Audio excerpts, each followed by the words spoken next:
Olá, seja muito bem-vindo, muito bem-vinda. Estou aqui com meu amigo Rafael Sales Eu com meu amigo Frank Almada, e você está no Amigos de Lei. uma conversa extrajurídica. Meu amigo Rafael Sales, muita alegria hoje de receber essa convidada, doutora Maria Imaculado Gordiano Oliveira Barbosa, Somente. mais conhecida como Imaculada Gordiano. Ela que é advogada, sócia proprietária do escritório Imaculada Gordiano Sociedade de Advogados, escritório fundado em 1999, empresária e referência para todos nós. Seja muito bem-vinda, doutora Imaculada Gordiano. Muito obrigada por esse momento, doutor Frank Almada, doutor Rafael. E sempre é uma grande honra a gente participar de bate-papos e conversar um pouco, não só sobre a nossa profissão, mas por temas que acabam tendo relação com a nossa atividade, nossa militância como advogados. Porque eu sei que, como eu, vocês também têm advocacia no DNA, com certeza. Nós nos apresentamos aqui como doutores, nos chamamos de doutores, mas desde já, Rafael, eu vou pedir licença a você, Claro. a Imaculada, e vamos tirar o doutor aqui da conversa, porque afinal é a nossa conversa Extrajurídica, né? extrajurídica. Extrajurídica. Imaculada, Legal. vamos lá. Eu tenho essa curiosidade, já matei um pouco dela naquela nossa conversa que tivemos ali pelo Instagram, mas conta um pouco mais como tudo começou, como veio o direito, como veio a advocacia na vida de Imaculado Gordiano. Tudo começou quando eu tinha 12 anos e meus pais perguntaram se eu queria morar em Fortaleza, para morar com meus três irmãos mais velhos. Lógico que tinha um preço, né? E o preço, com 12 anos de idade, era eu tomar conta de uma casa. E como eu já tinha, né? Eu não chamo visão de futuro, que é um termo muito novo, mas eu já tinha não sei se chega a ser sonho, mas objetivo. Eu ia ser professora, como meus pais queriam, mas eu queria ser advogada. Então, assim, acabava sendo um sonho virando objetivo. Desde os 12 anos a advogada já era 12 anos, visualizada. E era. quem você viu, Imaculado, como advogada? Leituras, né? Minha mãe era professora de escolas de ensino médio na época, bem diferente de hoje. Eram as escolas, eu acredito que na época eram escolas mais maduras. E às vezes a gente não pode se comparar aos outros, mas quando a gente se compara com a mesma idade que os nossos filhos tinham quando crianças ou adolescentes de escola de ensino médio, eu me vi uma pessoa muito mais madura e assim, com muita leitura.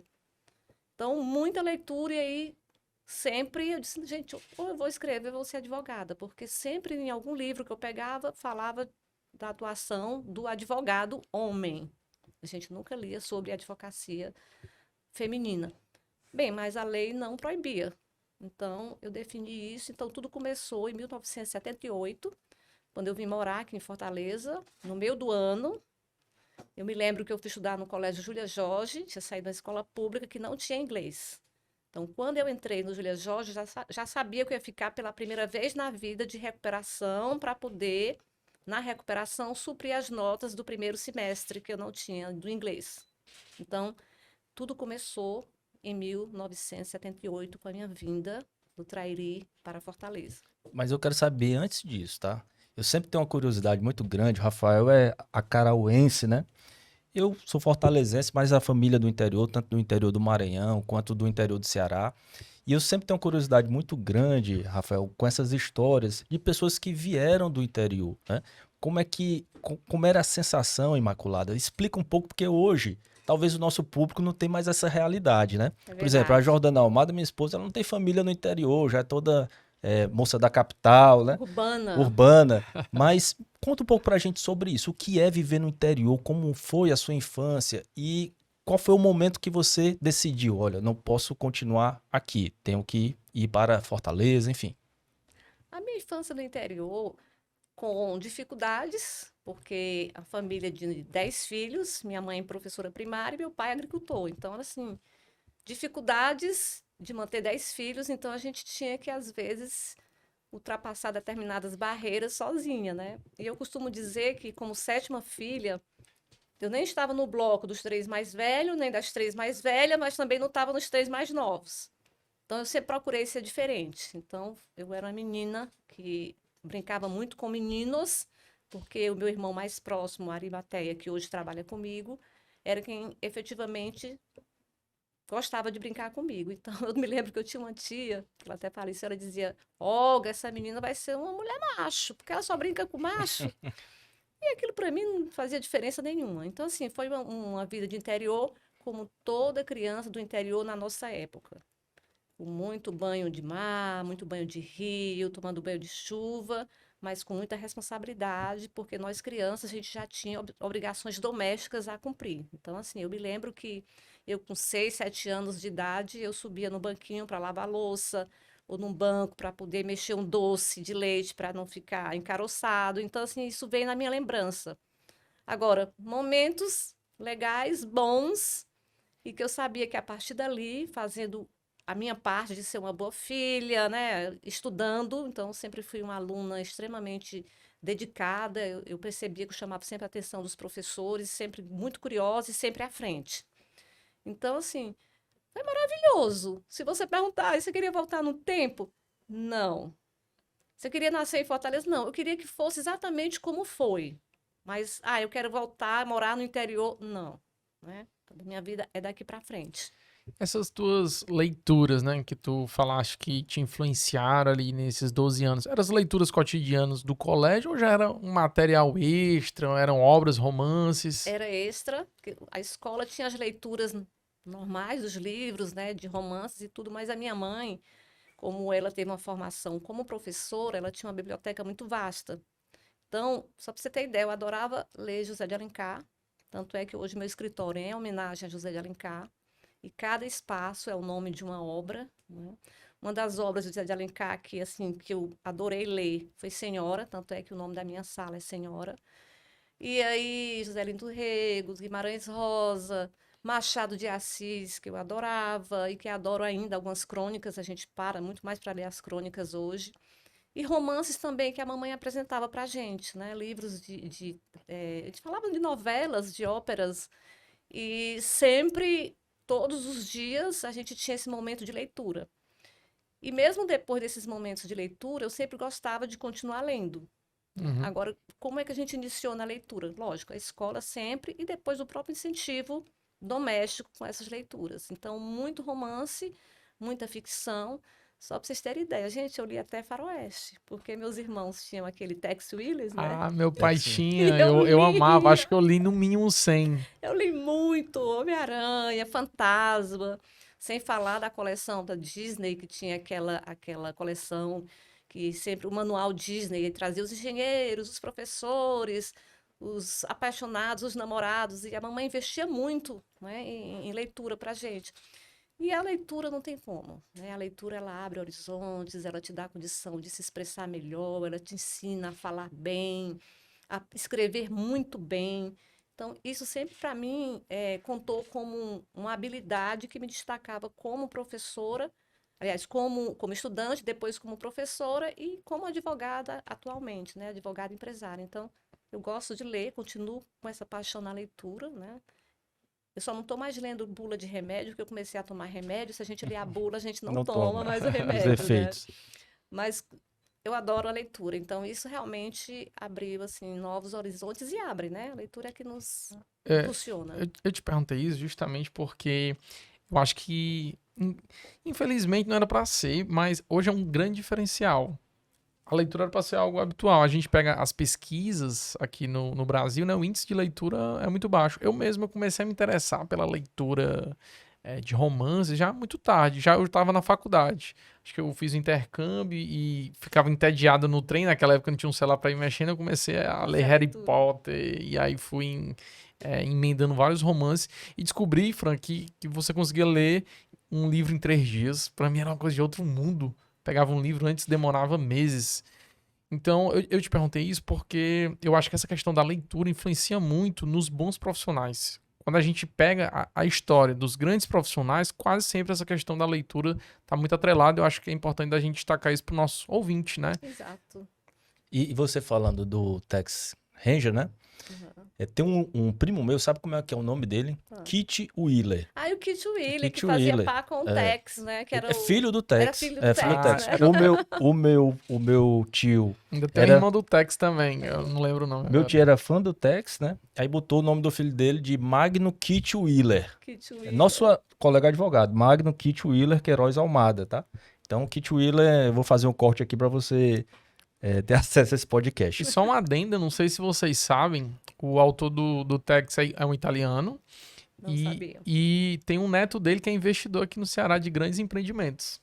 Nossa, que surpresa, Família- né? Pra mim é Família, algo... olha aí o Kit Deus. Wheeler. Empreendimentos provavelmente vocês já foram. Foi mesmo. É um dos donos ali daquele que fica ali na região de Jeri, do Alquimiste. Alquimista. Restaurante, né? Aí tem um restaurante lá, é tipo hoje é praticamente um clube. Lá em Jeri. É, Eu faz tempo que eu não vou a Jeri, mas provavelmente quem leu, se chegar perto, vai reconhecer, né? é bom demais. E outra coisa, a Imaculada, falando da questão da família, né? A minha família, como disse, também é muito parecida. E aí teve um episódio interessante, Imaculada, que meu pai, quando... Também eu acho que ele é o sexto, sétimo, alguma coisa assim. E lá na época dele, família humilde, mesmo do sertão, o jantar, digamos assim, era servido numa grande bacia e cada um tinha o seu montinho ali, cada menino tinha o seu montinho. Mais cedo, meu avô, o Edilson de Fama, tinha saído para ir atrás de um gado e deixou meu pai pendurado numa árvore lá. E voltou para casa. Quando fez aquele montinho, os meninos tudo... Aí sobrou um montinho lá. Eu disse, rapaz, cadê o Edivan? Aí ele lembrou que tinha deixado o menino pendurado na árvore porque o montinho tinha ficado lá na Sobrado bacia. um montinho. Tinha sobrado um montinho lá na bacia. Foi o que salvou ele. Minha amiga, então, entrou na faculdade já com a cabeça de advogar, já direcionada para Já. isso. Teve algum momento que titubeou ali, Não, concurso? Nunca, nem concurso. Na realidade, primeiro eu fui obrigada, né, a fazer a escola normal, que nessa época existia o curso técnico para professoras, né? E era uma escola, Instituto de Educação, que só estudava mulheres. Então, quando eu terminei o ensino médio, eu fiz um concurso, porque a procura para o Instituto era tão grande que a gente tinha que fazer um concurso pela Secretaria de Educação. Então, eu fiz esse concurso, passei e fui estudar na escola normal, era conhecida escola normal. E lá era um curso de formação de 4 anos para professora, e aí a gente lia, a gente tinha aula de filosofia, tinha aula de psicologia do adolescente, psicologia da criança, estrutura, a gente tinha aula de estatística, então você vê que era assim, algo bem diferente mesmo assim, de formação. Eu tinha 15 para 16 anos quando entrei na escola normal, e aí era condição sine qua non, ou seja, primeiro você vai ser professora, depois, se você quiser, você vai fazer a tua faculdade. Minhas irmãs fizeram, foram professoras e continuaram a formação delas nas universidades para melhorar o currículo como professora, e eu não, eu disse, eu vou ser advogada.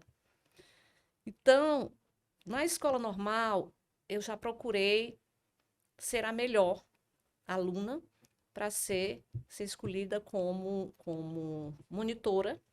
E eu escolhi a monitoria da cadeira de estrutura da educação. Que era essa cadeira? Ela trazia exatamente o estudo sobre a legislação em relação à educação do Brasil. Era a lei de bases e da educação.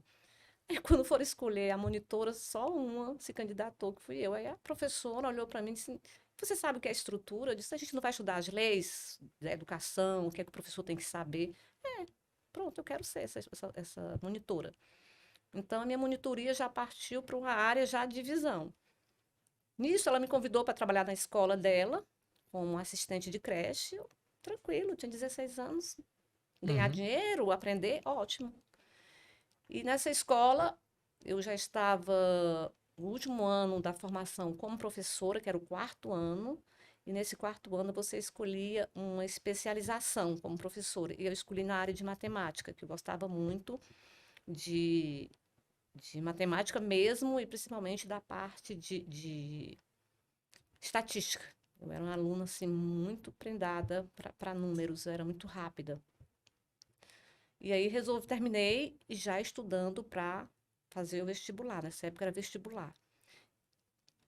Na escola normal, gente, nós não tínhamos essa formação para universidade, como tinha na época o colégio UGEL, o Master, que tinha até os cursinhos. Então, os alunos já estudavam física, biologia, química, para se preparar para o vestibular. E aí eu fiz um planejamento muito jovem, com 18 anos, eu disse, eu vou fazer um cursinho, vou continuar trabalhando como professora, e vou fazer um cursinho para tirar minhas deficiências em química, física e biologia. Que basta que eu não zere nessas cadeiras, e as outras eu sei que eu vou mandar bem, como a parte de gramática era muito pesado na época do vestibular, a própria parte de literatura era incrível, eram vários livros que a gente tinha que ler, e eram livros sempre do nosso período de colégio, não é? Eles não escolhiam e nem indicavam como hoje fazem as indicações. Então, você tinha que ler Jorge Amado, você tinha que ler José de Alencar, todos esses romancistas famosos você tinha que ler, porque com certeza isso cairia na prova do vestibular. Uma língua, ou inglês ou espanhol. E aí, geografia, história e todas essas cadeiras, com exceção da química, física e biologia, a gente aprendeu muito. Então, as escolas públicas naquela época, porque a escola normal era e ainda é uma escola pública, hoje tem homens estudando lá e não é mais uma escola técnica para professores, porque a legislação mudou e diz que só pode ser professor agora quem tiver a formação em pedagogia pela universidade. Mas o meu curso foi técnico-pedagógico, né?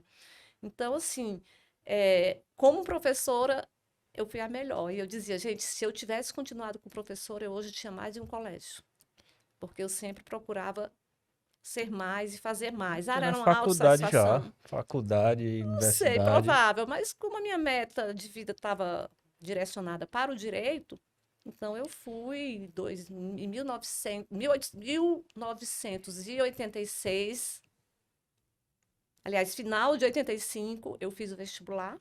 Uhum. Passei na federal, fiquei nos classificáveis. Naquela época não havia desistência, né? E na Unifor eu passei para o turno da manhã, porque você se inscreveu para o turno da tarde ou para a noite, né? Uhum. Eu passei 14º lugar. Então, assim, comemorei muito, porque para mim foi algo inédito. Aí sim, aí meu pai comemorou, e minha mãe, porque né, a princípio eles diziam, para que mulher ser advogada? Se volta para o Trairi, vai ser professora, ou então vai fazer uma faculdade de formação da tua área. E nunca tinha sido muito valorizada. Então, quando eu passei nesse vestibular para direito, gente, eu virei autoridade lá em casa. Rapaz, vamos investir nessa menina. Tá? Mas assim, só no respeito, porque continuou dizendo, te vira. Aham. Né? Então, eu tinha que estudar e trabalhar. Né? Pronto, era uma curiosidade minha. Era muito comum naquela época que as pessoas que vinham estudar aqui no interior ficavam na casa de algum parente, alguma coisa assim, É na república, né? Espécie de república, né? república. Aconteceu isso com você? Como é que Não. onde é que você ficava aqui em Eu vi Fortaleza? exatamente para que isso não acontecesse com meus irmãos. Porque veio o primeiro, ficou na casa de uma tia. Veio o segundo, outra tia. Quando veio o terceiro, meus pais disseram, não, gente, peraí, então já é um abuso. Vamos alugar uma casa, mas precisamos de uma mulher para tomar conta dessa casa. Perguntou às 3 mais velhas, não. Tomar conta de casa sozinha. Eu ia fazer 12 anos, eu digo, vou. Primeiro que eu já ia entrar no 5º ano, que era aula com televisão. Televisão para mim era filme, era novela, era sessão da tarde, era o Sítio do Pica-Pau Amarelo, que era da minha época, né, no final de tarde. E eu vim. Então, eu nunca morei na casa de outras pessoas. Os meus pais alugaram uma casa numa vila ali no São Gerardo. Uhum. E eu fui morar nessa casa de vila tomando conta. Eu era a dona da casa. E morava com os irmãos também? Meus 3 irmãos mais velhos. E- O Marcelo, o Henrique e o Rômulo. E eles ajudavam em casa? Não.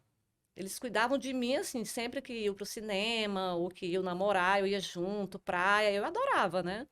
Mas o ofício As tarefas doméstico, domésticas eram responsabilidades. porque era a cultura da época, Sim, né? As sim. mulheres é que tomavam conta da casa. Sim. Né? Então, naturalmente, eu fazia isso, lógico. Eu fazia sem reclamar, fazia porque ali eu tinha um objetivo. Né? Então, não estava naquele momento no fazer. Era uma construção para um futuro que já passou, que eu construí para o presente que eu estou hoje. Tá? Então, isso estava sempre muito claro. E como é que foi quando se formou, Imaculada, o começo ali da advocacia? Eu comecei antes. Pois é, enquanto você fazia faculdade, você já trabalhou, né, já conheceu. Conta um pouco aí sobre isso. Quando eu entrei em 86, aí eu trabalhava durante o dia e estudava à noite. Já estagiava no escritório? Não, eu era professora. Professora, certo. Eu cheguei a ser professora do GEL, professora de matemática. E eu disse, não, agora eu preciso ir para dentro de um escritório. Porque se eu for terminar a faculdade sem experiência, vai ser complicado. Eu não vou botar um escritório de imediato, eu vou trabalhar para alguém. E se eu chegar para a seleção em algum escritório, que não é muito diferente de hoje, Lógico, hoje tem mais oportunidades. E muitos escritórios, em 90, quando eu terminei a faculdade, não tinha a quantidade de escritórios que tinha hoje, nem essa disseminação do direito em várias áreas, né? A gente sabe que hoje tem, inclusive, pequenas boutiques que trabalham só com tributário, só com previdenciário, só trabalhista. Era tudo, né? Era conhecimentos gerais no direito. E aí teve um escritório local que abriu inscrição para estágio. Esse escritório ele já tinha um DNA empresarial, porque ele trabalhava com grandes contas como Hotéis Othon, como a Gerdau, a Cearense, o Grupo Nacional, que na época era o Banco Nacional, Nacional Companhia de Seguro, Nacional Investimento, Nacional Administradora de Cartão. E eu fui para esse escritório para seleção, tinha que ter um curso de datilografia. Eu já tinha feito, já sabia datilografia, porque minha mãe ensinou para a gente em casa, fiz o curso, tirei o certificado para fazer currículo. E aí foi um grande momento de organização da minha vida, porque eu tinha que abrir mão do emprego de carteira assinada, que era de professora, Segurança, entre aspas, né? A coisa certa. férias, 13º, mas um emprego que, na minha concepção, na época, muito jovem, já era muito injusto. Se hoje a profissão de professor, a gente vê que não há todo esse investimento, né? Os professores correm para poder ganhar hora-aula, com raríssimas exceções, vocês sabem disso. Chegava no final do mês, eu terminava de pagar minhas contas, porque eu comecei a ter, a não ter mais aquela ajuda dos pais, né? Os nossos pais faziam assim, eu te dou casa e comida, o resto te vira, né? E eu disse, fui lá negociar com ele, quanto é que você vai me pagar de estágio? Ele disse X. Aí eu fiz as contas, assim, caramba, vai ser apertado, mas vai dar. Depois eu tiro o prejuízo. E assim fiz, né? Então, em 89, aliás, 88, né? No meio do ano de 88, eu deixei de ser professora e fui estagiar no direito. Então, o meu primeiro trabalho, me lembro como se fosse hoje, foi limpar o escritório. Sabe? Hoje o negócio de estagiário disse, mas está fora do meu É escopo, assédio né? É o moral. escopo, né? Não, para mim era super natural. Não, eu tô dizendo Gente, hoje é assédio moral. só em eu ter sido aceita, gente, no escritório empresarial, com contas altíssimas, Uhum. e eu era a segunda mulher a entrar nesse escritório, gente, era demais. Nossa, eu limparia até o banheiro. Não era a atividade em si, era o que eu queria com aquela atividade. Era o aprendizado, né? Que você iria Isso, aí extrair, daqui a queria... pouco fui para os arquivos, fui aprender como arquivar os processos, aí ficava lendo as pastas, daqui a pouco ia para fórum protocolar a petição, ia fazer carga de processo. Gente, daqui a pouco eu já estava formada e virei gerente jurídica desse escritório. Assim, do dono do escritório passar de 30 dias na Europa e eu, né, Recém-formada. não, eu nem me considerava assim uma recém-formada, porque eu estudava muito e houve momentos em que eu tive que fazer audiência não colocando, dizendo que era advogada, mas sentando junto com o preposto, pelo menos a de conciliação, porque o meu líder não chegava. E aí, Uhum. juiz, na Justiça do Trabalho, a gente espera, mas ele chamou, você tem que entrar. Uhum. E eu sabia que o preposto poderia dizer se tinha ou se não tinha acordo, principalmente as ações ordinárias, que ainda não existia nessa época, essa história do rito sumário, né? Uhum. E eu digo, vai, eu entro junto. Diz isso, diz que não, né? Tinha um advogado que tinha muita raiva porque eu fazia isso, que era o doutor Tarcísio Leitão, que era um dos advogados que reclamava muito contra banco, né? E assim, Saudoso Tarcísio a Leitão. gente brigava muito, né? Então, assim, quando eu terminei a faculdade, eu já me senti uma advogada pelo estudo, pela experiência, pela dedicação, pelo senso de responsabilidade. Então, eu só fui amadurecendo e continuando o meu estudo dentro das áreas que eu queria efetivamente trabalhar, né? Então, eu cheguei a ser gerente jurídico, ou seja, de uma petiçãozinha disjuntada de procuração, de um simples protocolo, né, do pedido de vistas, eu passei a fazer, inclusive, recurso extraordinário, que era só uma função dele, porque era o máximo do máximo, né? E eu fazia, ele revisava e sempre fazia Ok. ok. Só para a gente tentar mensurar aqui, do valor da bolsa de estágio ao valor desse cargo. Passou quanto tempo e proporcionalmente eram quantos X mais? 2 vezes mais? 3, 4, 5? Olha, falar em dinheiro na década de 80 era complicado em função da inflação. Mas eu me lembro que quando eu virei advogada, eu comecei a ganhar muito dinheiro. Porque ele me dava participação, inclusive, no que eu Captava. captava. E eu vendia. Assim, olha, eu tenho um escritório, não sou sócia, mas sou associada, a gente faz isso. Eu conhecia na palma da mão o que o nosso escritório poderia oferecer, né? Mesmo que não fosse uma participação grande, mas como eu vendia muito, eu ganhava muito dinheiro para aquela época. Tanto é que eu casei em 92 já com frutos do meu trabalho como advogada, né? E esse foi mais ou menos quanto tempo, assim, quando você entrou como estagiária? De 88, metade de 88, até eu me formar no final de 90, e depois até setembro de 93, quando eu fui demitida desse mesmo escritório. Vamos já chegar lá nessa parte. Então, assim, foi uma diferença grande. E aí tem algo interessante, viu? Porque se fosse comparar com o salário de professora, gente, como eu ganhava dinheiro. Ah, Entendi. mas não tinha férias. Quem quer férias? Ah, não tinha 13º, eu ganhava mais do que 13 salários anuais. Uhum. Então, para mim foi assim uma das melhores experiências e era o que eu queria. Era estar num lugar onde eu pudesse aprender. Eu tô te perguntando isso porque uma das dificuldades que eu vejo hoje é uma filosofia até que eu aprendi com um dos meus irmãos, Daniel, sempre replico, né? Não pense no dinheiro, que dinheiro é consequência. Uhum. Se você entra, né? Então, por exemplo, você teve a atitude de sair do emprego, que recebeu uma remuneração melhor, foi passar por um aperto porque você estava atrás de conhecimento. Você Exatamente. sabia do seu potencial, mostrou esse seu potencial e esse conhecimento, em pouco tempo, assim, em alguns meses, passou a trazer um retorno financeiro. Exatamente. O problema que eu vejo hoje, sabe, Franca Imaculada, é que o pessoal às vezes quer inverter essa ordem. Não Quer quer, primeiro o dinheiro. não quer o ônus, né? Exatamente. Quer o bônus. Eu me lembro que às vezes eu fazia a conta e eu dizia assim, gente, não vai dar para eu comer hoje a minha coxinha com suco. Até eu descobri uma tia, que a gente chamava de tia, que era uma vendedora de lanche, que ficava no estacionamento da Unifor, que a gente podia pendurar a conta para pagar no final do mês, né? Que era o que me salvava. Então, se eu tirasse o dinheiro da coxinha e do suco, porque eu almoçava meio dia, 1 hora, ia para a Unifor, você é da Unifor 10h30, porque a gente assistia a aula mesmo. A gente não tinha esse negócio de matar a aula para ir embora. Eu pegava sempre o último ônibus, eu morava ali perto da Sargento Hermínio, eu pegava Antônio Bezerra Unifor. Por que que a gente pegava o último ônibus? Porque quem entrava primeiro eram os meninos. Eles empurravam, entravam, e eu disse, não, eu sei que eu vou chegar em casa, vou sentada, vou descansando. Então, tinha dia que eu não lanchava, porque senão ia dentro do meu orçamento, né, pequeno, doméstico, e financeiro profissional, eu não ia ter dinheiro para tirar cópia. Eu precisava tirar cópia dos livros que eram indicados para leitura. Que aí eu repito, gente, eu não estudava para a prova e não estudei para fazer o AB. Eu estudei para ser advogada, sabe? Eu sempre tive isso na minha cabeça muito claro. A Imaculada estudante, tinha uma disciplina preferida já naquela época ou não? É incrível, às vezes eu converso com alguns colegas, era direito penal.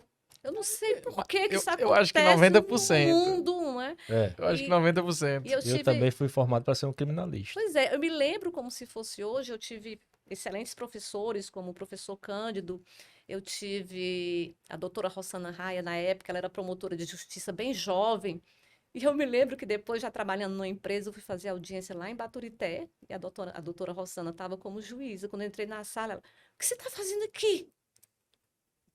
Advogar, fazer audiência. Ou seja, na cabeça dela eu tinha que ser uma penalista. Nunca pensei. Gostava de ler, estudava todas as matérias, porque assim, era a formação. Mas tinha essa paixão de ler um pouco mais, né? De ter um poder de reserva maior.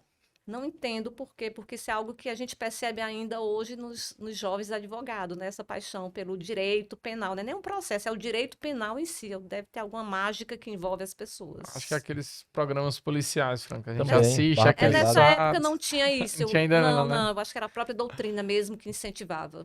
E eu acho que tinha muito, eu vou perguntar também sobre isso, tipo, muito o ar do advogado criminal. Por exemplo, eu gostava muito de assistir júri na Pois é. faculdade.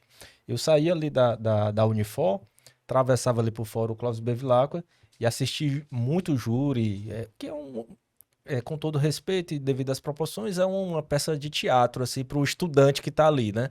É muita entonação, muito argumento, muita palavra.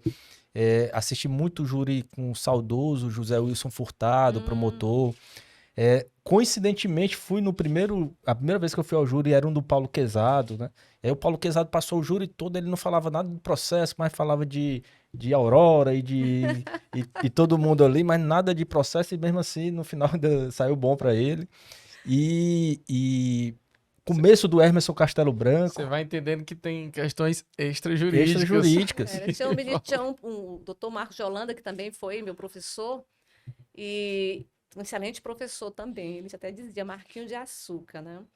E realmente ele incentivava muito a essa leitura, a esse conhecimento mais aprofundado do direito penal. Talvez tenha sido isso, não que os outros professores não incentivassem. Eu tive excelentes professores que hoje são juízes, são desembargadores, alguns infelizmente já faleceram, né?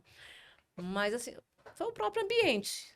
Falando em ambiente, Imaculado, duas coisas que eu queria pontuar aqui do que eu estava ouvindo. Primeiro, eu não tive essa possibilidade, por outros motivos, de começar num grande escritório, já montei o meu, mas o que eu recomendo é exatamente isso. Se você puder, aliás, se você quiser montar um escritório, entre num grande escritório e veja ali como é. Talvez você até consiga ficar nesse escritório, né? Ter alguma possibilidade de ficar no escritório, mas é uma grande escola também.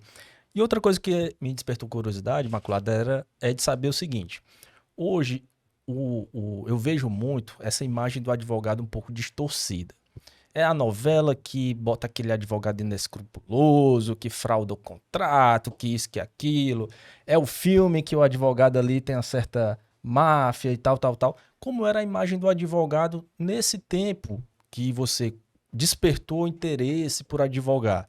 Como era, você lembra como era a imagem do advogado, o que é que se tinha? Eu bato muito nessa questão, nessa tecla de hoje, viu? O Frank ainda quer falar de obras de arte, que advogados parecem vampiros. Não, nem vou falar do advogado vampiro, não. Mas Não, o que eu olha, quero saber é, nessa época, como era que era socialmente visto essa imagem do uma advogado? figura muito respeitada.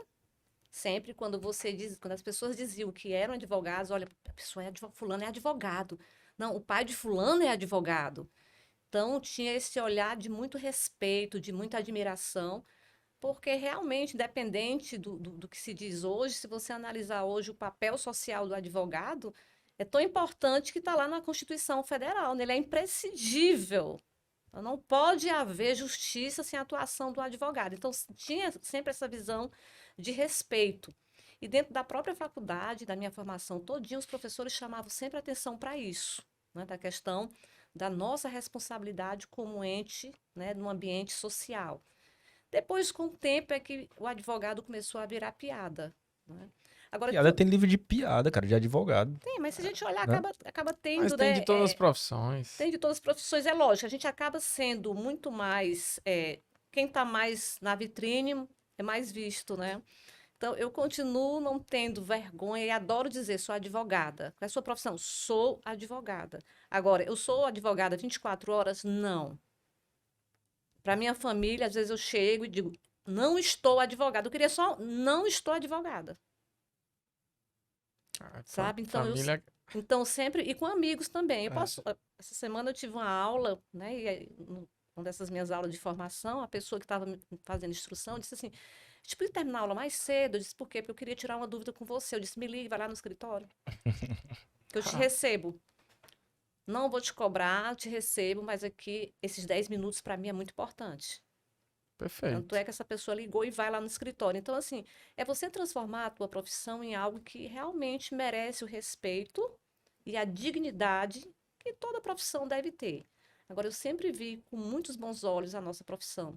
E na minha época, para mim era... Olha, para minha família foi demais. Você ter um filho na faculdade de Direito. Meu filho estuda Direito. Nossa, Até hoje eu vejo sempre muitos bons exemplos, a maioria de bons exemplos de advogado. Também comecei a advogar vendo esses bons exemplos. E é por isso que eu fico tão, digamos assim, inconformado com a imagem social que quer se plantar dos advogados, sabe? É uma construção do meu ponto de vista, aí vai ter as licenças poéticas, quem concorda ou quem não concorda, mas eu vejo um direcionamento muito grande nesse sentido, sabe? De se plantar aqui, acolá, essa questão do advogado um pouco fora da lei. Você sabe o que é esse fenômeno? Quando eu estudei, e quando eu me formei, mesmo no início da minha profissão como advogada, a gente tinha uma instituição bem mais respeitada. E aí eu não digo só o AB, outras instituições também. Então, a gente está vivendo um momento que eu chamo freio de arrumação. Desarruma um pouco a carga para depois tudo se acomodar e você continuar numa viagem, né, com foco, com hora de parada, com local para realmente fazer uma entrega bem feita. Então, hoje, a maioria das instituições elas estão sob um questionamento. A gente tem as redes sociais, onde todo mundo é advogado, todo mundo é psicólogo, psicanalista, médico, Doutor Google. sociólogo. Não, mas eu digo que são as próprias opiniões nas Ah, redes sociais, sem falar do doutor Google. Então, o que acontece, o fenômeno é esse, mas eu ainda vejo muitos pais e muitos colegas, quando passam na UAB, a gente, só agora esse ano a gente colocou mais 3 colegas dentro do escritório que passaram no AB e continuaram, saíram da condição de estagiários e viraram sócios de serviço, que lá a gente não trabalha com associado, ele entra como sócio de serviço e ali ele vai tentar conquistar o espaço dele para ser um sócio patrimonial. Mas a própria pessoa que se forma no direito, não por status, mas por vocação e com visão de futuro da advocacia, ele tem orgulho de si. Imaculada, falando agora, voltando aqui para a advocacia, né? Essa história que eu acho que todo mundo tá curioso, mas ela estava no escritório e foi demitida, e como é que foi isso, e depois disso, o que foi que aconteceu? Explica um pouco melhor Foi, essa construção. foi um momento, assim, eu não posso dizer que na época foi catastrófico para a forma como foi feita, até porque dentro do meu planejamento, depois daquela experiência, eu queria trabalhar numa empresa, porque eu queria também ter a visão da empresa, porque como eu falava muito com o jurídico interno, e eles faziam determinadas exigências que às vezes eu considerava descabida. Então, como eu queria ter o meu escritório em direito empresarial, eu também queria ver como funcionava a advocacia corporativa, quem está dentro da empresa. Só que eu não estava preparada. Então, em setembro de 93, eu estava grávida da minha primeira filha. 7 meses e 15 dias, mais ou menos, saí numa sexta, advogada, responsável pelo escritório, doutora Imaculada. Todo mundo respeitava. E cheguei, encontrei alguém no meu birô. E não Você me saiu de avisaram. licença? Não, Não. saí para o final de semana. Ah, pro final de semana. Foi. Quando eu voltei. Entendi que tinha saído de licença. Não, Não. ainda estava com 7 meses, né? Uhum. E quando eu cheguei, tinha gente nova no meu birô. E o dono do escritório, que nunca chegava antes das 10 no escritório, nesse dia, às 7h30 da manhã, ele já estava no escritório. E eu achei interessante que eu ia ter algumas audiências. Ele disse: Não, sua barriga já está muito grande, vamos ficar por aqui, Fulaninho vai fazer suas audiências. Tá achando que era um zelo, né? Mas tudo bem. Quando eu cheguei, a recepcionista disse: Doutor Fulano está te esperando no gabinete dele. Aí eu entrei, ele mandou sentar, ele foi super direto. Disse: Olha, você vai parir, você casou, você vai constituir uma família, e mulher, quando casa e tem filhos, ela não tem mais como conjugar a vida profissional com a vida doméstica. Eu disse: Mas o senhor está decidindo isso por mim?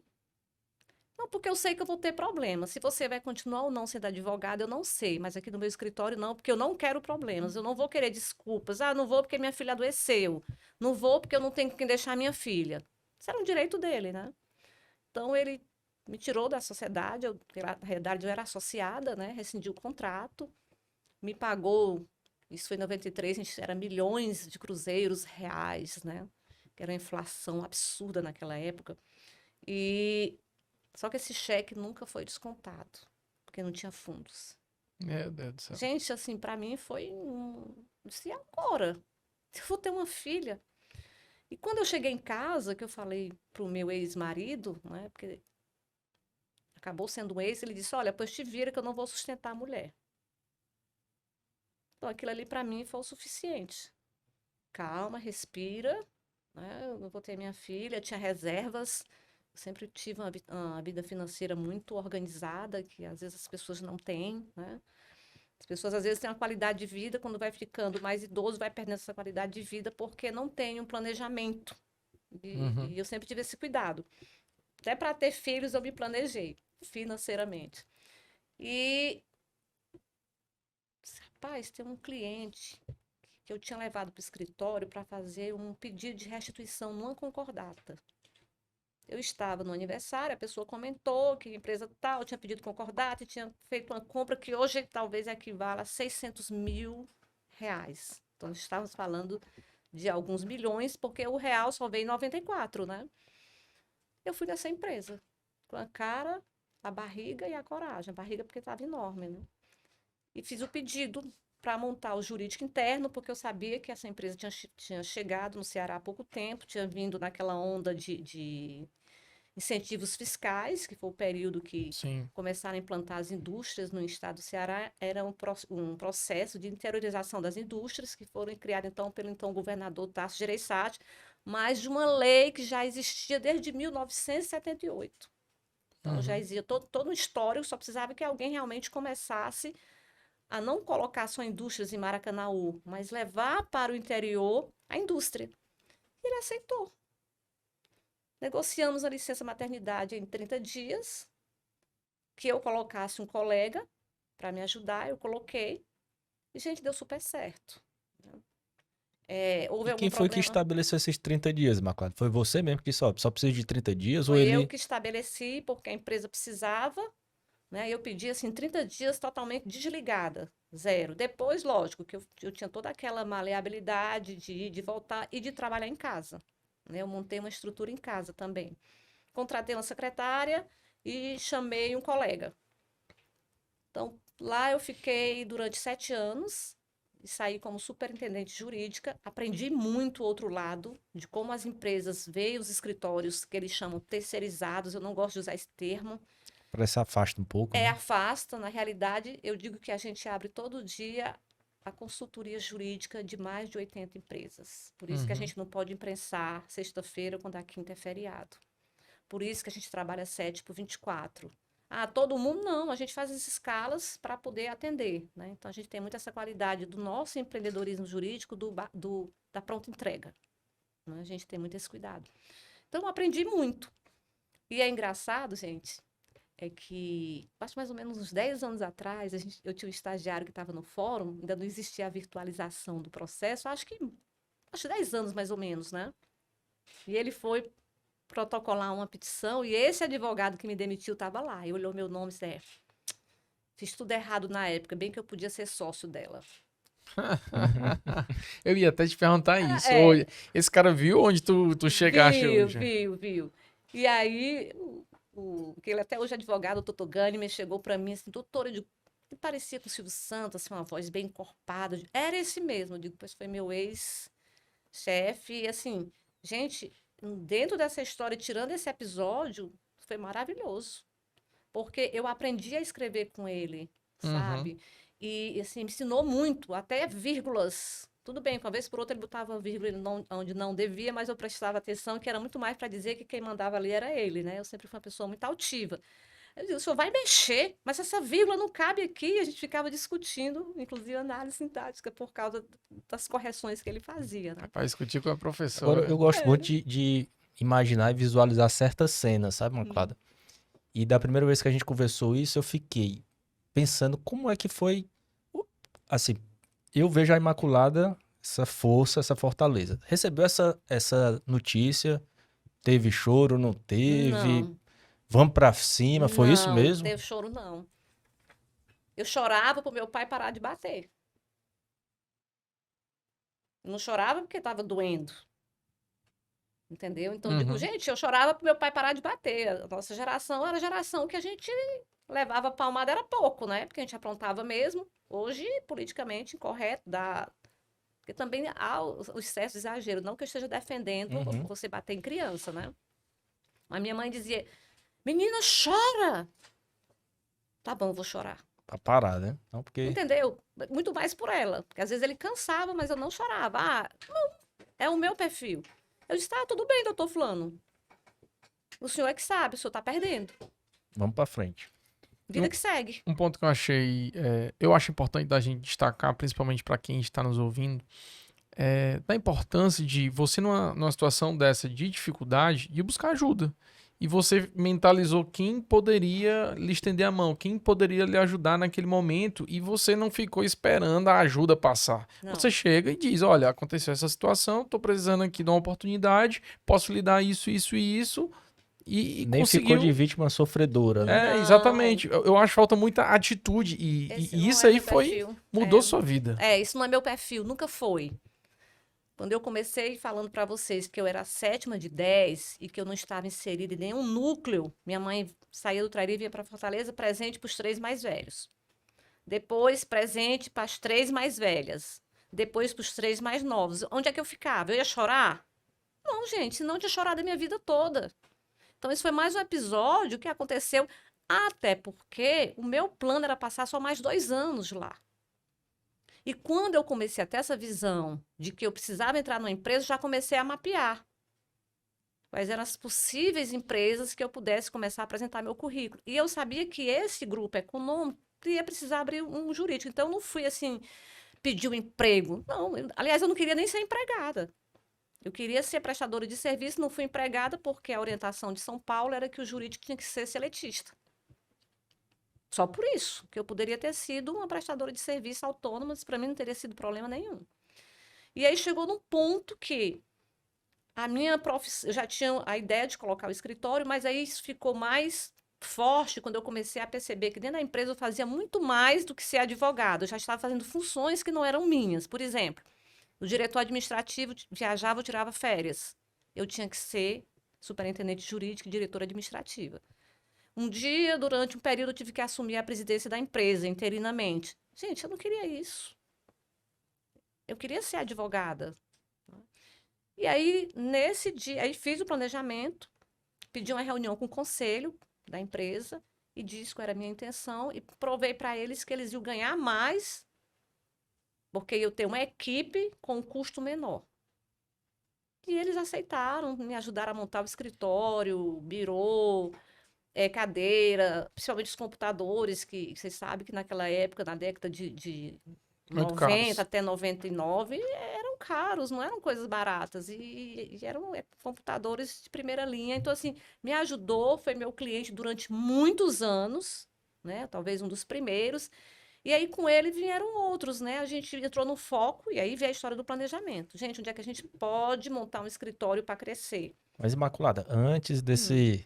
do escritório Imaculada Gordiano, uma dúvida que eu tive aqui. No departamento jurídico, como era a composição entre homens e mulheres advogadas?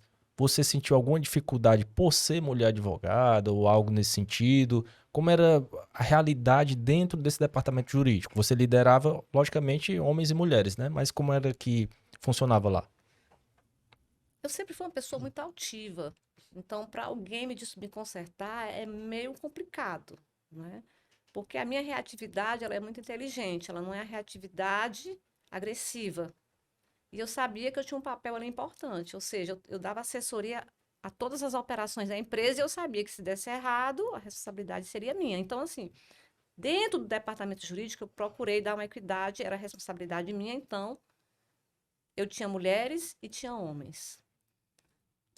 Quando é que eu percebi que uma vez houve, né, um dos diretores se sobrepôs a uma orientação minha, né, muito mais por ter vindo de uma mulher e ele não admitiu. Um gerente de RH queria sair da empresa para ir trabalhar em outra empresa e queria fazer acordo. Eu disse, gente, não existe acordo. Ou o empregado pede demissão ou ele é demitido sem justo motivo. Ou o empregado é demitido por justo motivo, ou ele entra com pedido de demissão indireta por justo motivo. Não existe acordo, só se reclamar e for na justiça fazer um acordo. E o diretor administrativo insistiu, eu dei um parecer que não. Ele insistiu, eu mantive não. Foi para o conselho da empresa, eu disse não. O diretor-presidente veio, eu disse não. Então, eu comecei a sentir essa dificuldade, porque eles às vezes percebiam que é como se eu tivesse querendo enfrentá-los e não era. Era apenas fazer com que a coisa fosse correta, né?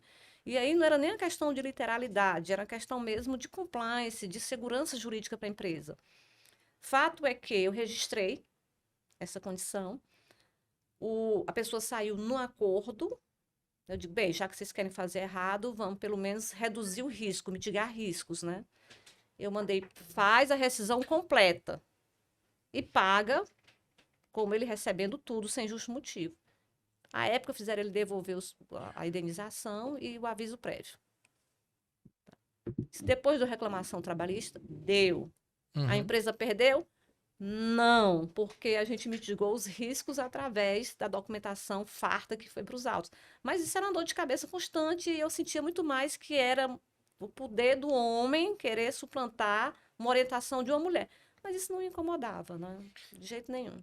Agora, Imaculada, nós vamos fazer aqui uma pequena participação. Momento Uritu. Momento Uritu, cafés especiais, certo?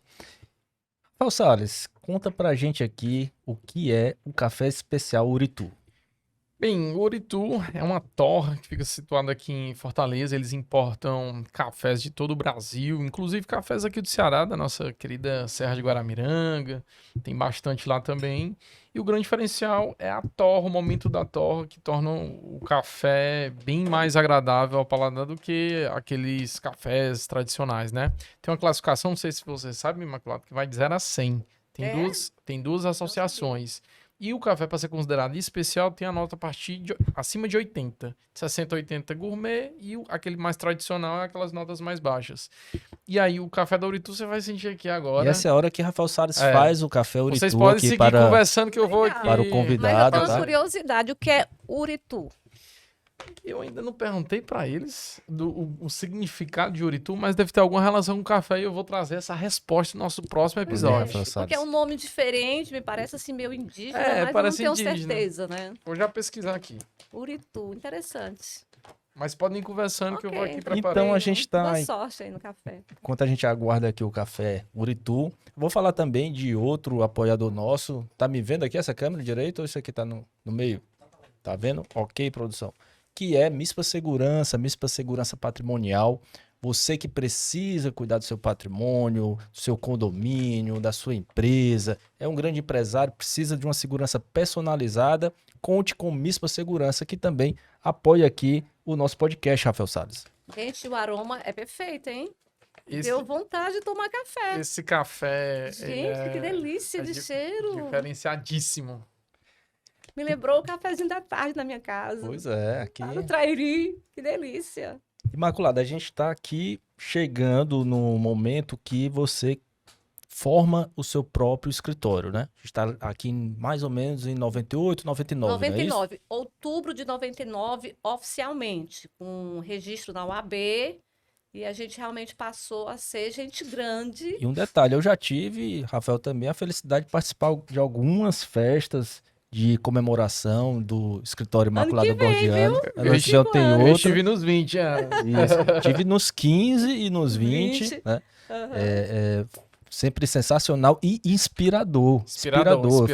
Fui na festa de 15 anos, eu disse, rapaz, eu quero estar cantando ali como a doutora Imaculada também, na minha festa, mais depois, né? E, enfim, Imaculada, mas conta pra gente como foi essa criação do escritório, do próprio escritório. Como eu atuava muito na área de contratos, porque a empresa geralmente ela terceiriza algumas áreas do direito, aí a gente começou a fazer o trabalhista de massa fora, apesar de muito pouco, né? A gente procurava sempre fazer um trabalho producente e preventivo, mas a gente trabalhava muito com contrato, muito contrato internacional, muita análise de contrato, e eu comecei a me apaixonar pelo direito societário, porque a empresa era uma SA e eu fazia todos os procedimentos da SA, e contratos, aí eu disse, gente, o nome do meu escritório vai ser Contractus em latim. Eu recebi a notificação da OAB, mocinha. O nome do escritório tem que ser o seu nome. Aí depois eu digo, gente, sabe o que é mesmo? E aí virou, era Imaculada Gordiano Advogados, estava lá na OAB, mas eu comecei a fazer um timbrado, né? Contratei um marketing aí, uma jogadinha. E por que você escolheu o Gordiano? Porque tinha Maria Imaculada Gordiano Oliveira Barbosa de Bragança. Essa é brincadeira, né? Vírgula de Orleans e Bragança. Quando esse nome grande, falta vírgula de Orleans e Bragança. O Gordiano sempre foi meu nome de guerra. Gordiano veio da minha mãe, o meu avô, ele era italiano, veio para o Brasil, acho que na metade do século XIX com os pais, não é, para trabalhar na cultura do café. Olha aí. E os irmãos se espalharam de São Paulo, só sei que o meu avô Hermano veio para Fortaleza, veio para o Ceará, interior do Ceará.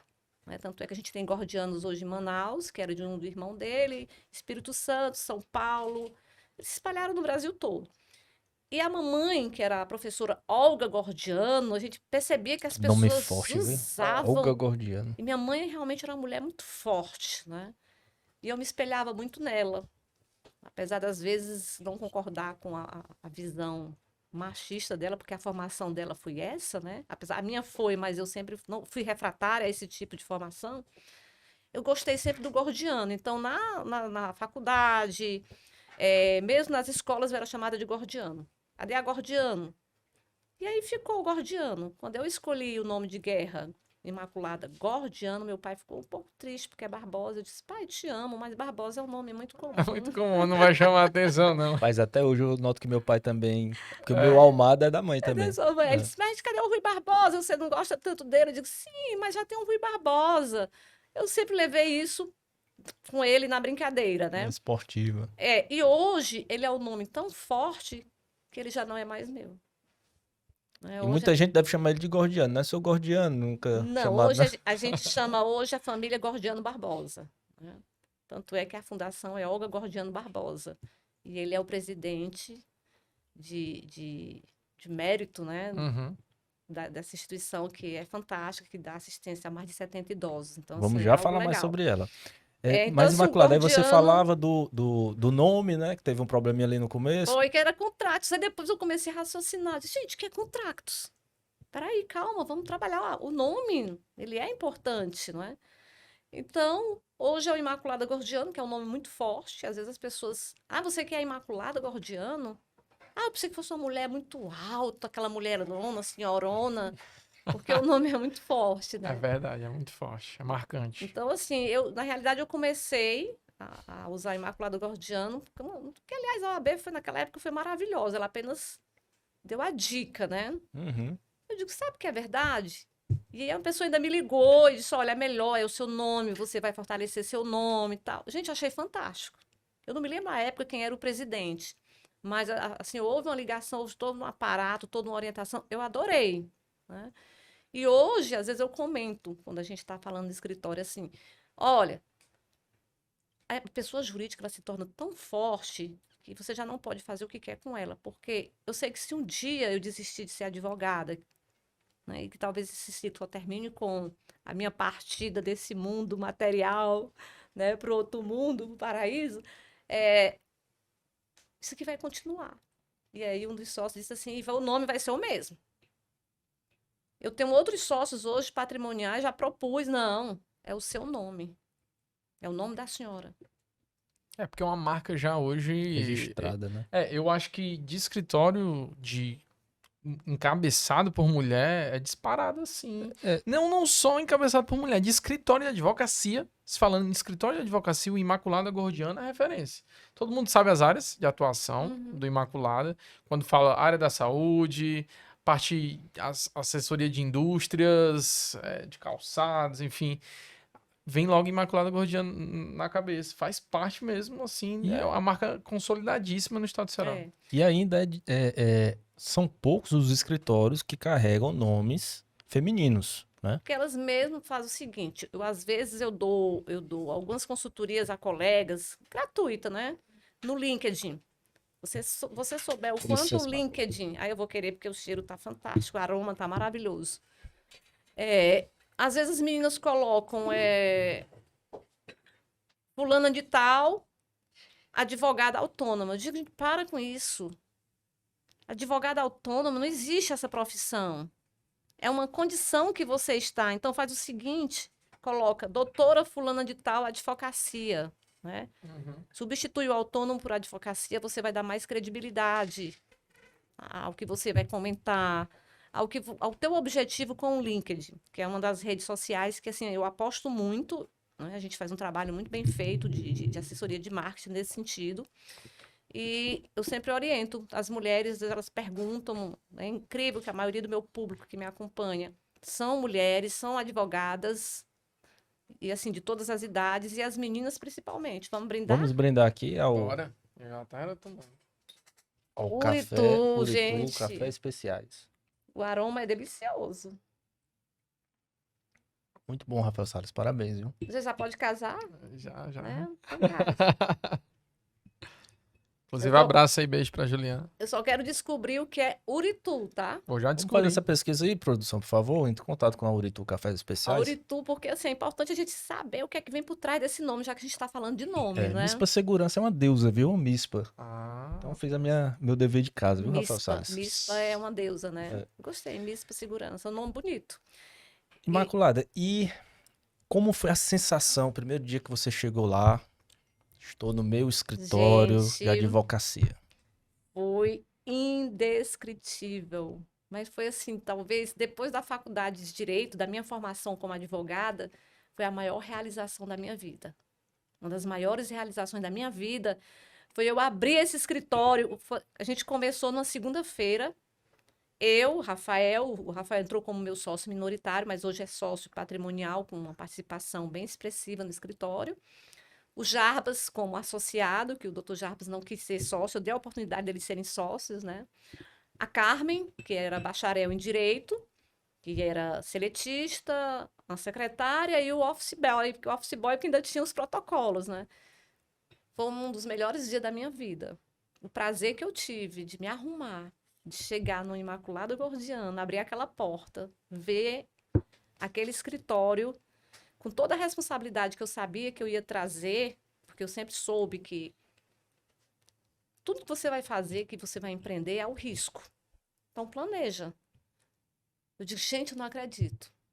Talvez ali naquele momento tenha sido uma das maiores realizações desse meu ciclo de formação profissional. Foi essa autonomia com o nosso próprio escritório.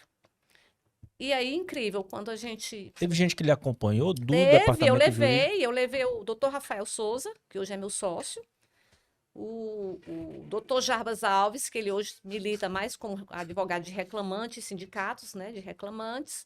A Carmen, que é uma bacharel em Direito, hoje continua trabalhando com a gente na parte de constituição de empresas. O doutor Armando, que era um estagiário não remunerado, porque eu disse para ele, tu quer estagiar, mas eu não posso te pagar agora. E depois disso, ele trabalhou tanto que logo que a gente abriu o escritório, ele chegou junto, né? E mais duas pessoas que depois saíram porque era telefonista e o office boy, que praticamente foram funções que começaram a ser substituídas, né, por outras funções. Então, assim, para mim foi uma das maiores realizações da minha vida. A primeira foi a minha formação no direito, e quando eu coloco assim, como realização foi ter esse próprio escritório, uma sala que eu comprei com o que eu havia guardado. Onde era? Você sabe, Santos Dumont, onde era a antiga Procuradoria do Estado, e tinha também aquela agência Arce. Uhum. Fica bem ali no Santos Dumont, perto do McDonald's, ali da Rui Barbosa. E ali eu comprei uma sala no 5º andar, vendi meu É carro. naquele prédio que existe ainda, né? Ele ainda existe, esse prédio é belíssimo. Nessa época ele já era um prédio assim, super antenado, ele tem um design bem diferente, Minha né? divisão já esquerdo, né? iniciou na Santos Dumont. Cheguei esse ano na Santos Dumont, viu? Pois é, mas é porque eu vi uma oportunidade, fui procurar. Primeiro eu disse, eu não vou alugar, eu vou pegar esse dinheiro que eu tenho e vou comprar uma sala. E consegui dar um excelente valor, não financei o resto, eu ia conseguindo pagar com os honorários, né? Eu sempre tive essa mente milionária. Meu irmão diz assim, você tá louca? Não, eu vou trabalhar e vou pagar. Isso.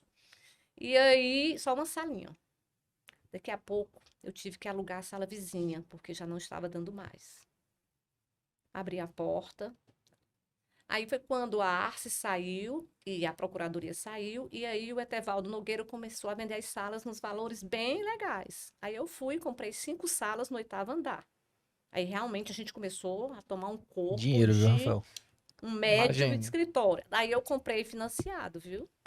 Eu paguei a entrada e fui A pagando. do Etevaldo Nogueira, o escritório anterior, né?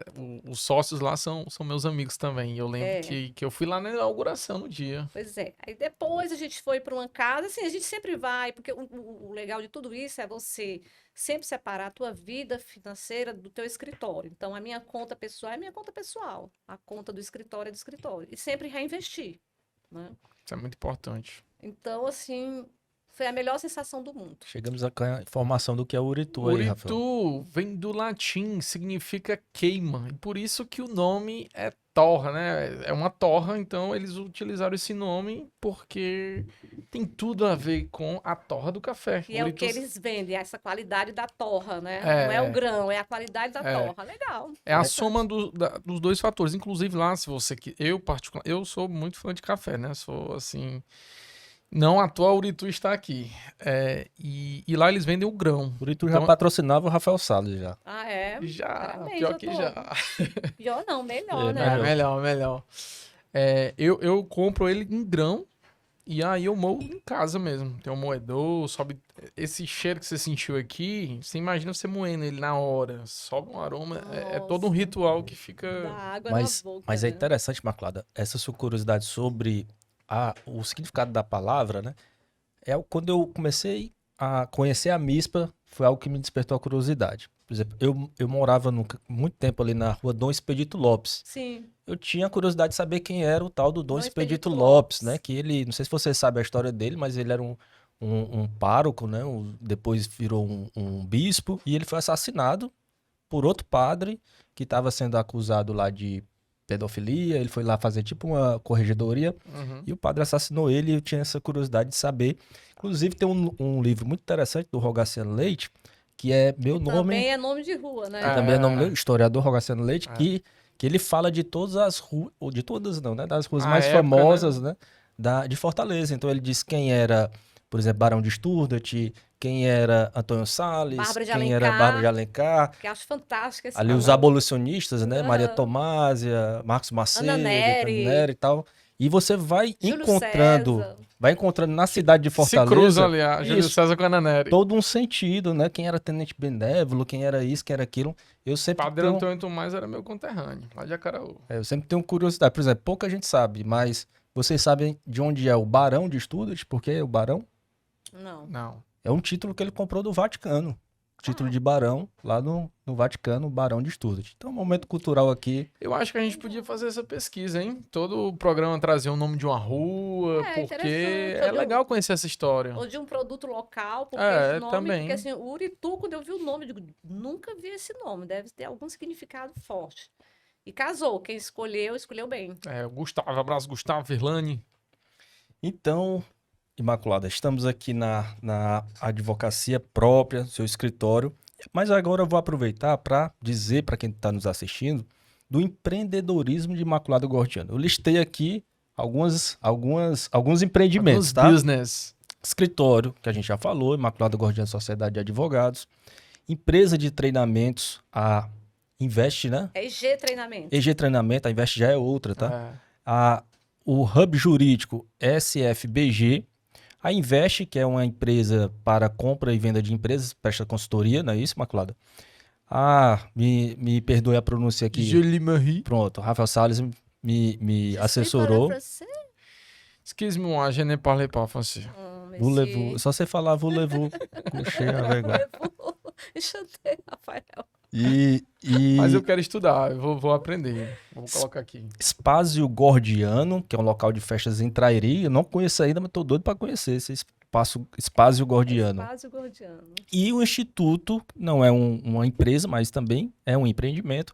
Instituto Professora Olga Gordiano, né? Barbosa. Tem que ter Olga o Barbosa. Gordiano Barbosa. Não causa intriga na família. Tem que ter Barbosa. E aqui eu quero puxar isso, Imaculada, para saber um pouco. Se você quiser falar um pouco da construção dessas empresas, um pouco dos projetos atuais que você está encampando.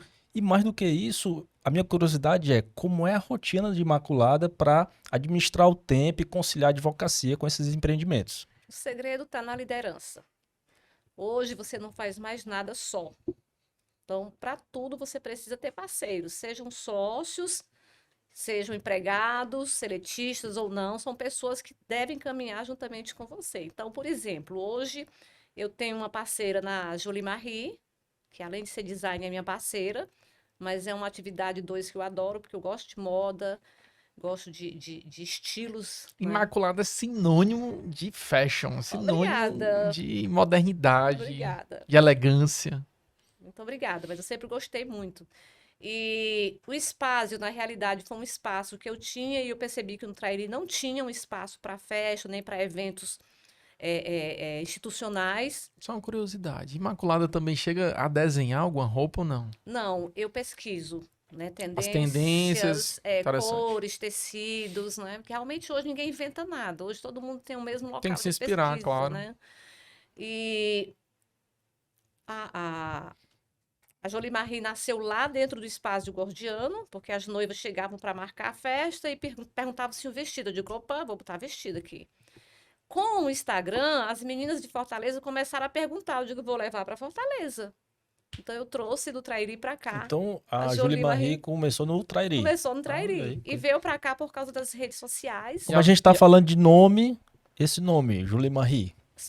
Lá na minha casa são 6 Marias. E aí a gente estava procurando um nome que tivesse a ver com a gente, o significado, né? E aí eu dizia, mas Maria, das Marias. Não, não dá, fica ruim. Marias bonitas. Aí um francês casado com uma amiga disse, Jolie Marie. O que é? O que significa? Marias bonitas. Mas o francês não pronuncia o S, então é Jolie Marie. Então, daí veio a Jolie Marie. O instituto foi uma forma, né, de homenagear minha mãe, quando ela faleceu. Minha mãe, como professora, além de ser professora pedagógica, ela era professora de música, porque era musicista, então ela tocava piano, sanfona, violão, cantava muito bem. E depois minha mãe passou no concurso, né, para melhorar a renda do INSS para atender a famosa aposentadoria do Fundo Rural. Então ela fazia a aposentadoria do produtor rural e dos trabalhadores rurais. E ela sempre percebia, ela tinha uma casa onde ela atendia os idosos, que ela sempre tinha muito cuidado no dia da entrega do carnê, porque nessa época os idosos recebiam o carnê. Então, minha mãe, eu ia de férias para o Trairi, aí tinha que cortar bolo, arrumar café, leite, frutinha, mingau. E o nosso trabalho era receber os idosos, sentar, servir água, quando precisava ir no banheiro, ir ao banheiro. Então, a gente dava todo esse suporte. Eu achava muito lindo a forma como ela tratava, e isso veio para mim, se eu vou continuar esse trabalho. Então, a gente fez um trabalho. Eu gostaria, né, da minha família, assim, da gente atender mais idosos. Mas por que que a gente não atende? Porque a gente não quer recursos de terceiro. É algo que nós decidimos fazer por aquelas pessoas. Ah, tem muitas instituições que fazem? Tem. Então, a gente é mais uma. Então, a gente dá assistência mensal a 70 idosos, medicamento, médico, roupas, cesta básica mensal. A cesta básica ela é específica para o idoso. No início, inclusive, a gente faz o controle da questão dos cartões dos idosos. Você sabe que muitas vezes os familiares pegam e fazem CDC. A gente chegou, inclusive, todos os nossos idosos, a maioria estava endividado, porque os Isso é um problema netos sério, viu? faziam CDC para comprar moto, telefone celular. E a gente, inclusive, faz esse trabalho de acompanhamento, né? Então, hoje tem idosos que dizem, a melhor coisa do mundo é o meu dinheiro, eu chegar no banco e meu dinheirinho está lá. Já faz bastante tempo, a gente abriu essa fundação, essa associação em 2008. Já passaram muitos velhinhos, à medida que eles vão desencarnando, a gente vai colocando outros, a gente faz um trabalho com assistente social, porque a gente pega aquele Hoje são idoso, quantos? hoje são 70. 70. Com toda essa assistência, o máximo que a gente faz é quando chega final do ano, que é meu aniversário, alguém quer me dar um presente, eu aceito fralda geriátrica, porque a gente utiliza muito. Mas a gente pode aproveitar esse espaço também para quem quiser contribuir, ajudar com Eu esse sempre instituto. digo que quem quer ajudar, a gente tem hoje um grande exemplo dentro de Fortaleza, que é o Torres de Melo. Eu sempre digo, quando alguém me pergunta, nossa, eu gostaria de ajudar o teu instituto, eu digo, pois ajude o Torres de Melo, porque às vezes o que sobra lá eu trago para cá, como por exemplo, eu já não tenho tanto idosos hoje que usam fraldas. No final do ano eu recebi mais de 400 pacotes de fralda, então parte vai para as instituições aqui de Fortaleza, que apesar de receberem doações do Estado, do município, são extremamente carentes. Gente, vocês não têm noção do que é o Torres de Melo. Então, lá sempre o mais vai ser pouco, porque são muitos idosos que dependem 100% daquela instituição. cheia de gente maravilhosa, voluntários, pessoas que realmente fazem seu trabalho com muito amor, mas que realmente precisam de muitos recursos, principalmente item de limpeza e principalmente a fralda, porque tem muito idoso acamado.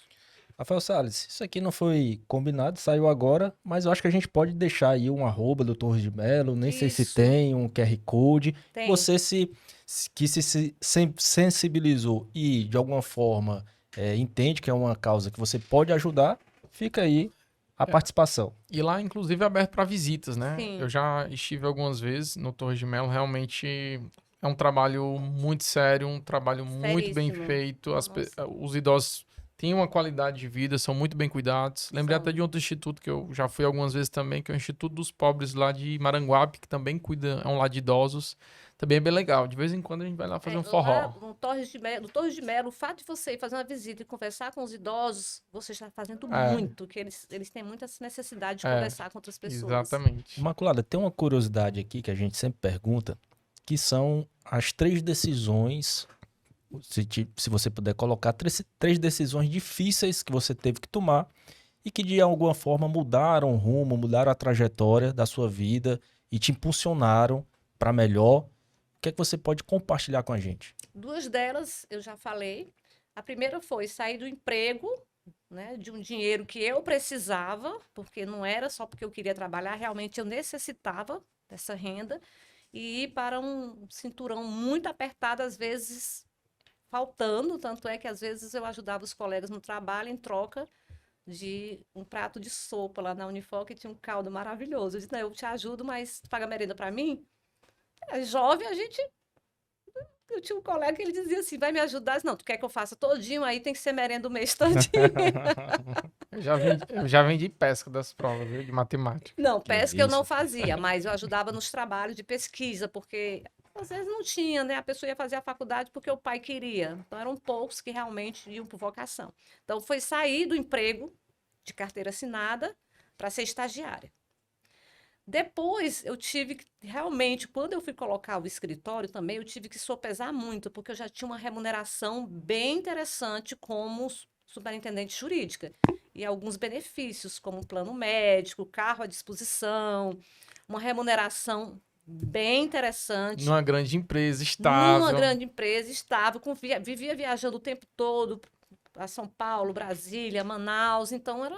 Para muitas pessoas, talvez, né, próximas a você, tenha sido uma loucura.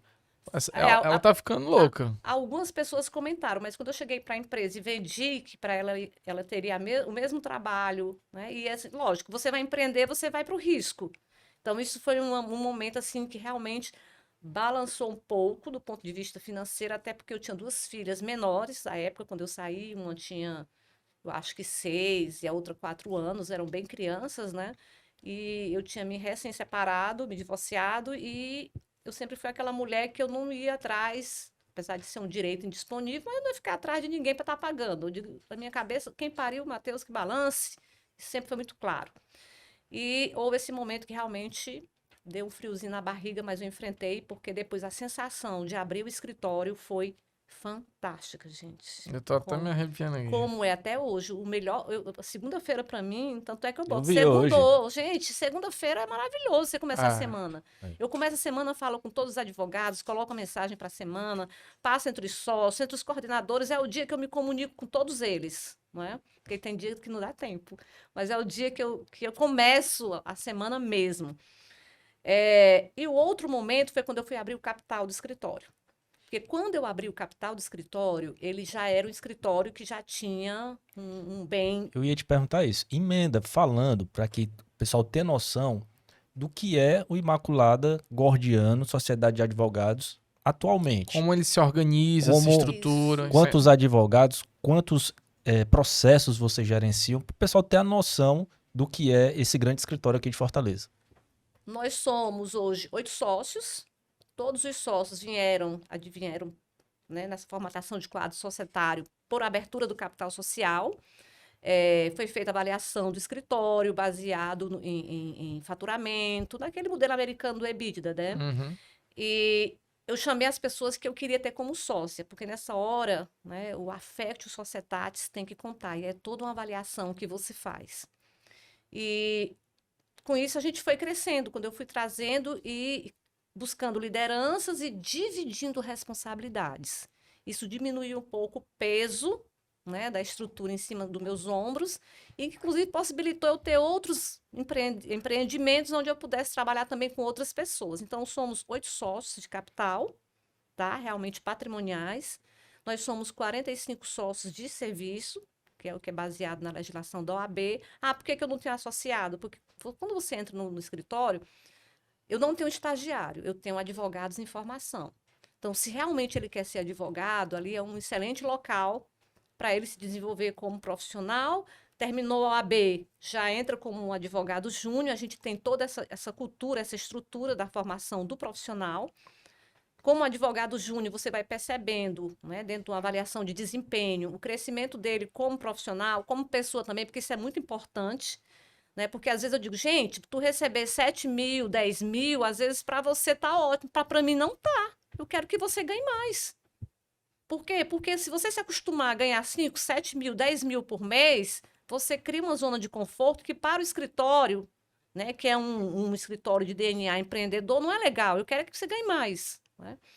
E às vezes o jovem não tem essa paciência, né? Então o menino termina aqui ou a menina termina já sai com a OAB, já, sim, cadê minha secretária? Não é assim, gente. Cadê minha sala? Né? Então, assim, E aí a gente investe muito, a gente hoje tem um comitê fantástico, que é chamado hashtag GSA Friendly, que a gente faz um trabalho de diversidade, para colocar a mulher no mercado de trabalho, não, porque essa já é uma cultura da gente, é sempre muito equilibrado, homens e mulheres, mas a população homossexual, e a gente colocou isso como um dos nossos princípios, nossos valores, que é o apoio e o respeito e o apoio à diversidade. A gente respeita, mas a gente apoia. A gente traz para dentro do escritório profissionais homossexuais que muitas vezes, em entrevistas, eles são postos para fora e muitas vezes, quando descobrem no decorrer do trabalho deles, se tem que tirar alguém, tira primeiro. Né? Então, assim, eu já cheguei a ter uma secretária trans, a Fran, morro de saudade dela, comprar o passe da Fran.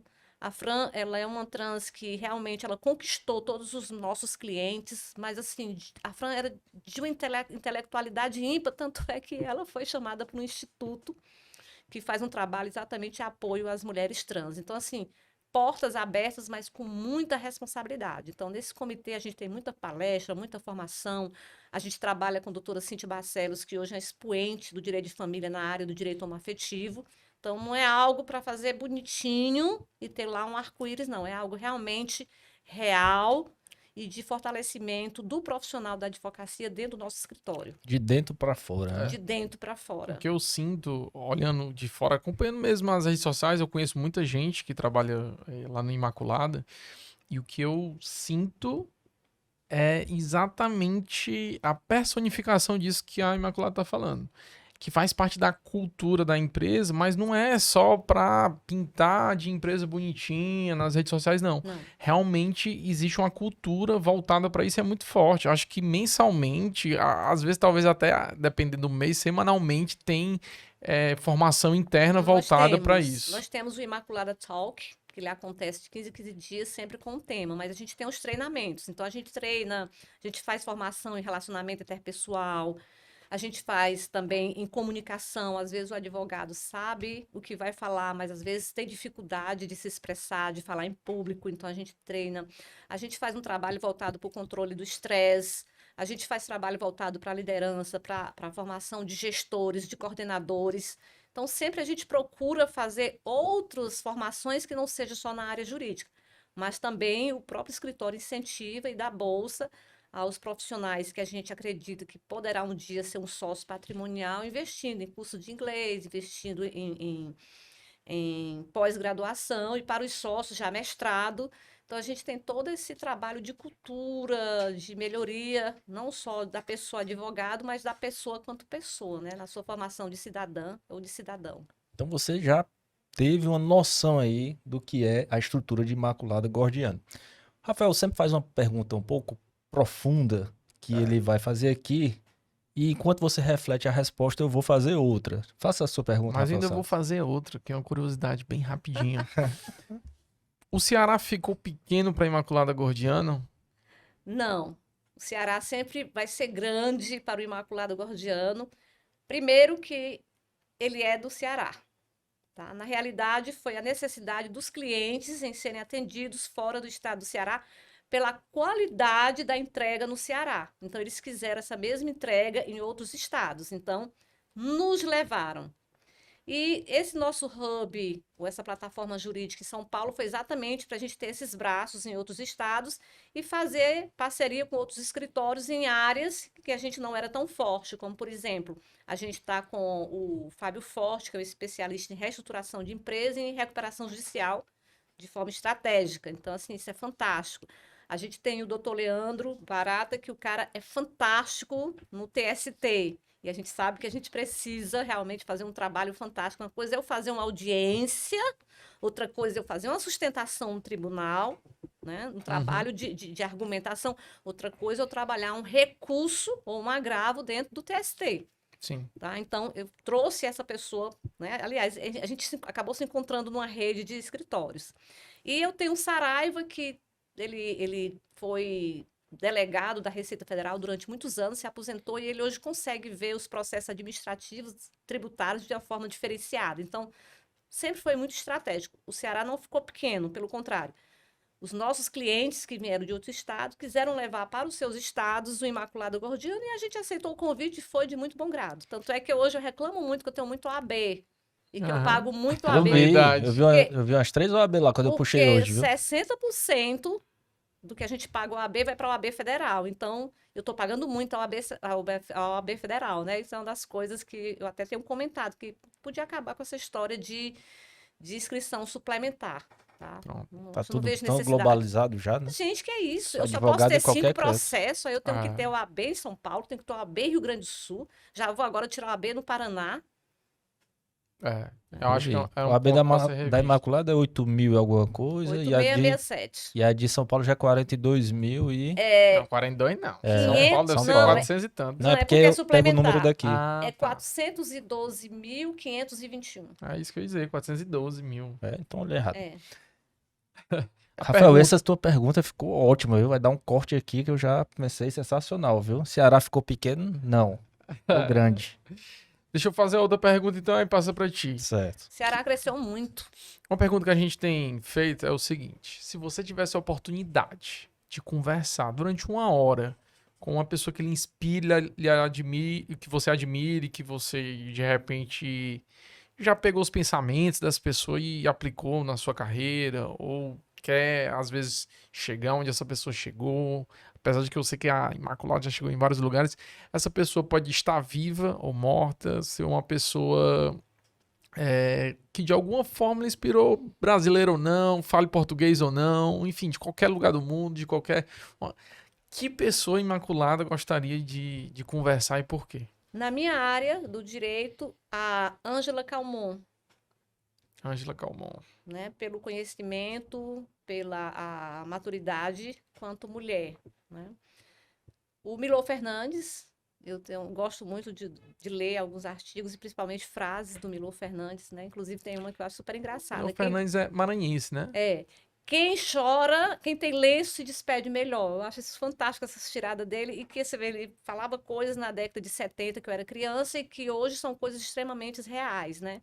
Gente, e eu teria muita vontade de falar com o Suassuna, que era paraibano, mas morava maravilhoso. em Pernambuco, não é? Seriam 3 pessoas, mas Imaculada pode, né? Tanto... Eu até prefiro que sejam 3 mesmo. Brincadeira. Imaculada, uma pergunta que eu anotei aqui no começo do podcast, e se você pudesse responder de uma maneira bem prática.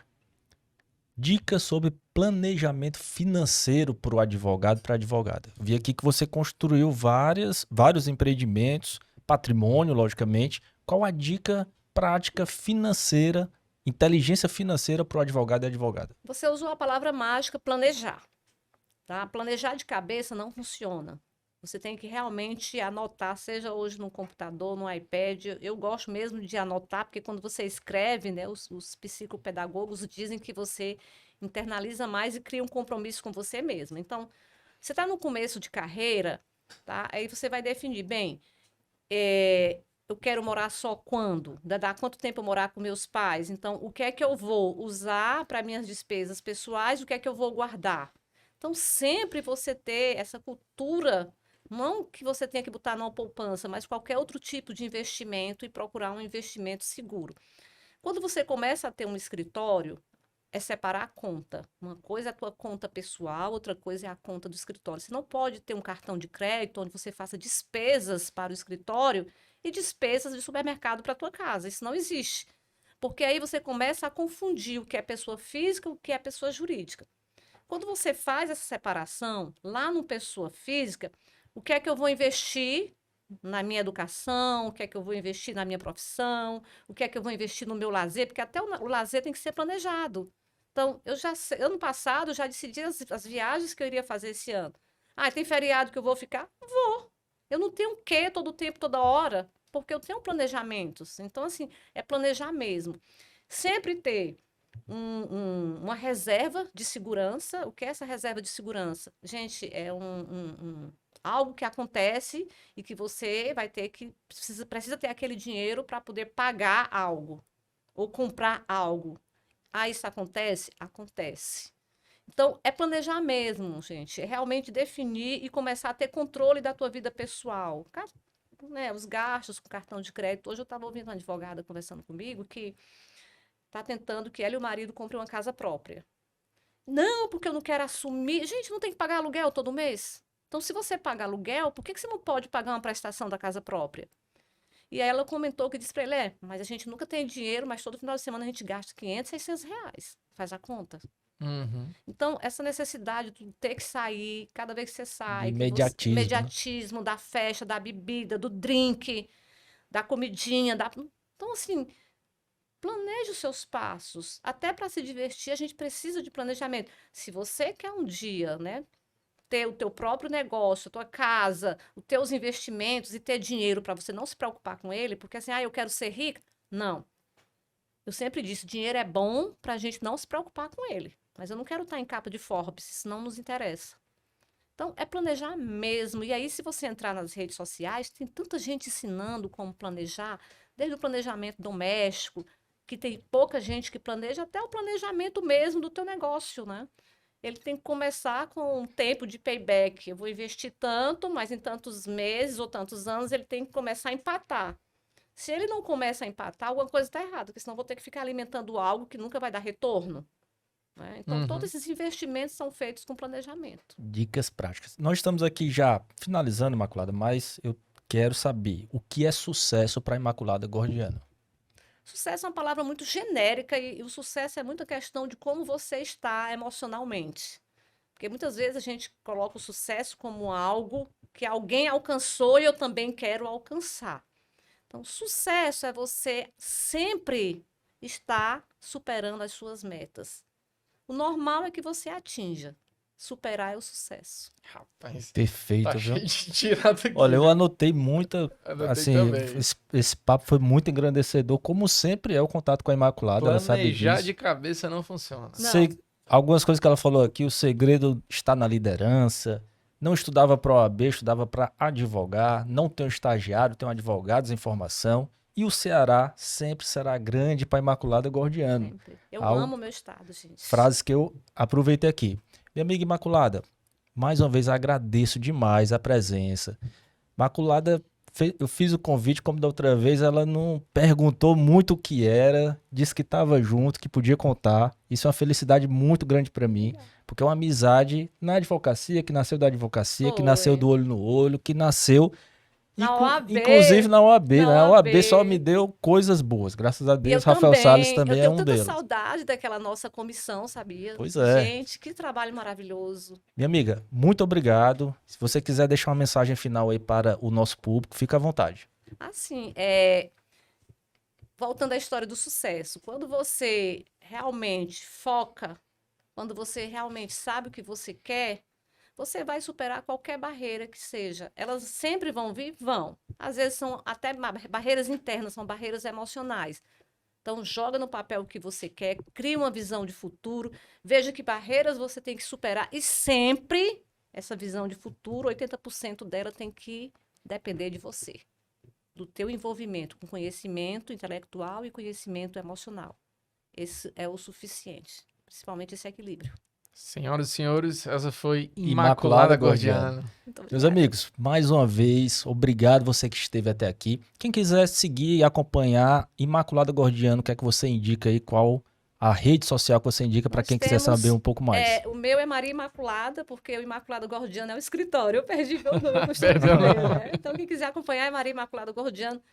Eu não dou muita dica, na realidade, eu uso muita rede social no meu nome, muito mais para minha cabeça mesmo. Agora, assim, no meu LinkedIn, que é Imaculada Gordiano, realmente eu faço um trabalho bem legal. E também eu aconselho que eu acompanho, que você também acompanhe, você, principalmente advogada, o escritório, @Imaculada Gordiano, não é Sim, isso? sim, sim. Lá você vai. A gente tem uma rede social bem interessante, inclusive com artigos, que são trabalhos feitos pelos próprios advogados, né? Quem quiser acompanhar Rafael Salles, Rafael HD Salles.